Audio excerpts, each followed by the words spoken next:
এখানে আমরা এই যে বন্ধ করানোটা, এখানে আমরা খাওয়া দাওয়া করছিলাম। এই যে আমার একটা বান্ধবী, আমিও এসেছি, আর এখানে পড়াশোনাও চলছিল। তারপরে আমরা হঠাৎ ইউটিউবে ঢুকলাম। ইউটিউবে গিয়ে ও বলছে, জানিস ভাই এরকম মানে বাড়ি বানাচ্ছে, এই করছে ওই করছে। দিয়ে ওর মাথায় এলো যে হৃদয়ও নাকি মানে বাড়ি বানাচ্ছে। এবার আমি বলছি বেশ ঠিক আছে, তাহলে তুই আমাকে দেখা। মানে আমি দেখিনি, সুমির বাড়ির বানানোর ভিডিওটাই দেখেছি আমি খালি, ওটা দেখিনি। তাই আমি বলছি যে ঠিক আছে দেখা।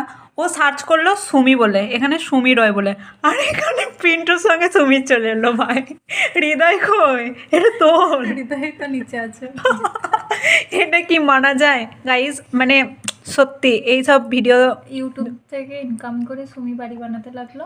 হ্যাঁ আর হৃদয় রিসেন্ট চ্যানেলটা খুললো, ও নাকি বাড়ি বানাচ্ছে। হ্যাঁ। এই দেখে আমার বান্ধবীর ব্যথা উঠে গাইস, আর আমার ইউটিউবে একটা সাবস্ক্রাইবার যদি করছে তো সেটাও আবার আনফলো করে দিচ্ছে।